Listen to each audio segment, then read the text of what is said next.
Assalamualaikum warahmatullahi wabarakatuh. Kembali lagi di sini dengan saya Siti Maisa NIM E 2019 1061.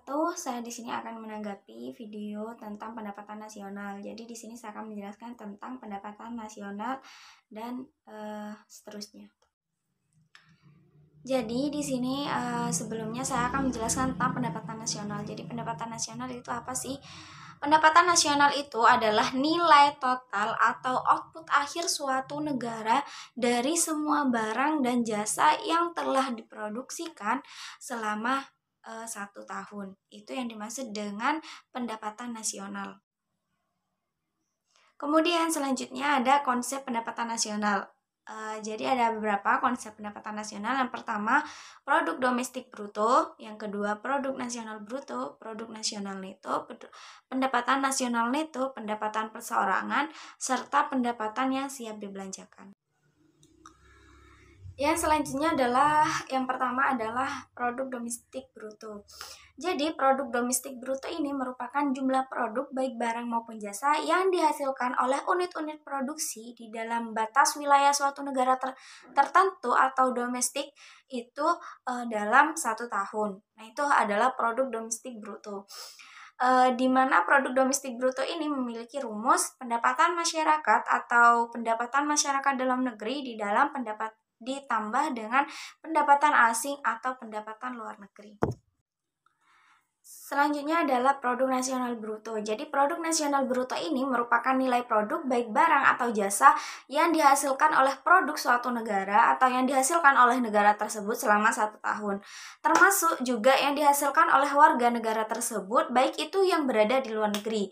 Jadi jika ada orang pria, misalkan jika ada seorang pria asal Indonesia yang menjual pakaian di Vietnam maupun di Malaysia, barang atau jasa yang dihasilkan tersebut itu termasuk ke dalam GNP ini atau produk nasional bruto ini. Dan di nasional bruto ini dapatkan rumus yaitu pendapatan WNI dalam negeri ditambah pendapatan WNI luar negeri dikurangi pendapatan asing dalam negeri gitu. Selanjutnya adalah produk nasional neto. Apa sih produk nasional neto itu? Produk nasional neto ini, jadi produk nasional neto ini adalah produk nasional kotor yang dikurangi penyusutan oleh barang modal. Jadi didapatkan rumus dari NNP ini atau produk nasional ini dari GNP atau produk nasional bruto dikurangi depresiasi atau penyusutan barang modal. Nah, dari hasil itulah, dari hasil pengurangan tersebut maka ditemukan hasil produk nasional netonya. Kemudian selanjutnya adalah pendapatan nasional neto. Kalau tadi ada produk nasional neto, sekarang ada pendapatan nasional neto. Jadi pendapatan nasional neto ini adalah pendapatan yang dihitung menurut jumlah balas jasa yang diterima oleh masyarakat sebagai pemilik faktor produksi. Nah, dari pendapatan nasional neto ini dapat diambil rumus atau dapat disimpulkan dengan rumus NNP atau produk nasional neto dikurangi pajak tidak langsung. Selanjutnya apa sih pajak tidak langsung? Karena di sini ada kata-kata pajak tidak langsung. Jadi pajak tidak langsung itu adalah pajak yang bebannya dapat dialihkan kepada bank lain, pada pihak lain maksudnya. Jadi pajak ini dapat dipindahkan kepada pihak lain. Seperti contohnya hadiah, kemudian pajak penjualan dan lain-lain. Kemudian selanjutnya adalah pendapatan nasional neto. Kalau tadi ada produk nasional neto, sekarang ada pendapatan nasional neto. Jadi pendapatan nasional neto ini adalah pendapatan yang dihitung menurut jumlah balas jasa yang diterima oleh masyarakat sebagai pemilik faktor produksi. Nah, dari pendapatan nasional neto ini dapat diambil rumus atau dapat disimpulkan dengan rumus NNP atau produk nasional neto dikurangi pajak tidak langsung. Selanjutnya apa sih pajak tidak langsung? Karena di sini ada kata-kata pajak tidak langsung. Jadi pajak tidak langsung itu adalah pajak yang bebannya dapat dialihkan kepada bank lain, pada pihak lain maksudnya. Jadi pajak ini dapat dipindahkan kepada pihak lain. Seperti contohnya hadiah, kemudian pajak penjualan dan lain-lain. Selanjutnya adalah pendapatan yang siap dibelanjakan. Apa saja sih apa yang dimaksud dengan pendapatan yang siap dibelanjakan? Jadi pendapatan yang siap dibelanjakan itu memiliki nama lain disposable income. Pendapatan ini adalah pendapatan yang siap untuk dimanfaatkan guna membeli barang dan jasa konsumsi dan selebihnya menjadi tabungan yang disalurkan menjadi investasi. Jadi pendapatan yang siap dibelanjakan ini dimiliki oleh perseorangan kayak gitu. Jadi dapat didapatkan rumus dari disposable income ini, yaitu DI sama dengan PI dikurangi pajak langsung. Apa sih pajak langsung? Pajak langsung ini adalah pajak yang bebannya tidak dapat dialihkan kepada pihak lain. Kalau pajak tidak langsung kan tadi bisa dialihkan kepada pihak lain. Nah, kalau pajak yang langsung ini adalah pajak yang tidak dapat dialihkan kepada pihak lain. Bebannya kayak gitu maksudnya. Seperti apa? Seperti pajak pendapatan. Itu tadi konsep pendapatan nasional. Selanjutnya ada manfaat perhitungan pendapatan nasional. Apa sih manfaatnya kita itu menghitung pendapatan nasional? Yang pertama yaitu kita bisa mengetahui tingkat kemakmuran suatu negara. Kemudian yang kedua mengevaluasi kinerja perekonomian dalam skala tertentu. Yang ketiga mengukur perubahan perekonomian suatu negara secara berkala. Yang keempat memudahkan dalam membandingkan kinerja ekonomi setiap sektor. Yang kelima sebagai indikator kualitas hidup masyarakat di suatu negara. Yang keenam sebagai indikator perbandingan kinerja antara negara. Yang ketujuh adalah sebagai indikator perbandingan kualitas standar hidup antar negara. Yang ke-8 sebagai indikator dan perbandingan tingkat pertumbuhan ekonomi dari waktu ke waktu. Kemudian sebagai indikator dan perbandingan pertumbuhan ekonomi dan kekayaan suatu negara. Nah, manfaatnya ini agar kita itu mengetahui tingkat kemakmuran suatu negara dan lain sebagainya yang sudah saya sebutkan tadi. Selanjutnya ada macam-macam perhitungan pendapatan nasional, yang itu ada 3.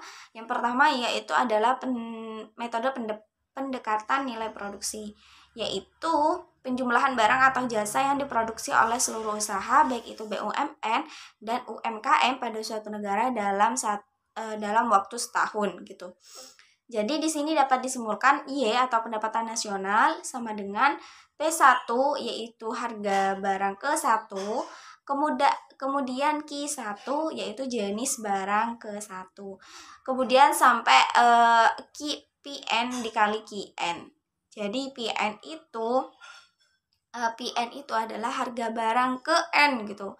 Harga barang ke N, kemudian QN adalah jenis barang ke N kayak gitu. Itu rumus dari metode pendekatan nilai produksi.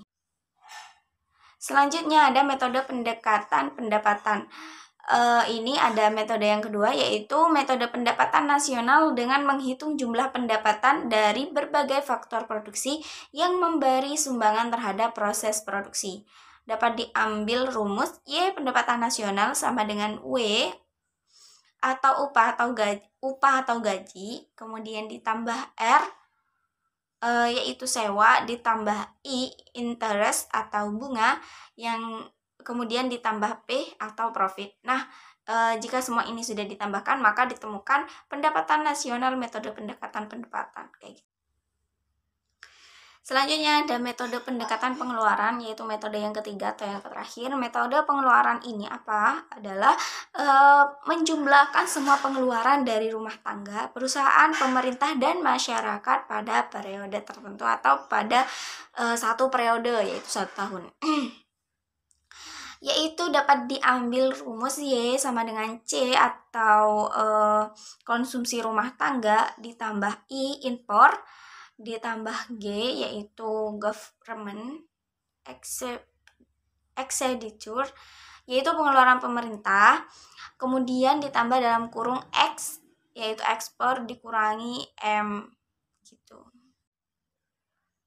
Selanjutnya ada pendapatan nasional dalam perspektif ekonomi Islam. tadi sudah dijelaskan tentang pendapatan nasional secara nasional atau menurut bahasa umumnya kayak gitu. Nah, ini ada pendapatan nasional dalam perspektif ekonomi Islam. Jadi apa yang pertama, pendapatan nasional itu harus dapat mengukur penyebaran pendapatan individu rumah tangga, itu menurut perspektif ekonomi Islam ya. Kemudian pendapatan nasional itu harus dapat mengukur produksi di sektor pedesaan kayak gitu. Kemudian yang ketiga, pendapatan nasional harus dapat mengukur kesejahteraan ekonomi Islam. Yang terakhir, menghitung pendapatan nasional sebagai ukur dari kesejahteraan sosial Islami melalui pendugaan nilai satuan antar saudara dan sedekah. Selanjutnya adalah sumber-sumber pendapatan nasional dalam ekonomi Islam. Di sini ada 9 sumber pendapatan nasional, yaitu yang pertama ghanimah, kedua sodakoh, yang ketiga infak, yang keempat zakat, yang kelima urs, yang keenam zisyas, yang ketujuh kharaj, yang kedelapan pajak tabung atau harta karun, yang kesembilan ada wakaf. Itu sumber-sumber pendapatan nasional. Baik, sudah selesai saya menanggapi mengenai pendapatan nasional dari video yang kemarin sudah di-share di grup. Sebelumnya saya mohon maaf yang sebesar-besarnya jika saya ada salah kata atau tingkah laku saya yang kurang berkenan. Saya mohon maaf yang sebesar-besarnya. Saya akhiri, wabillahi taufiq wal hidayah. Wassalamualaikum warahmatullahi wabarakatuh.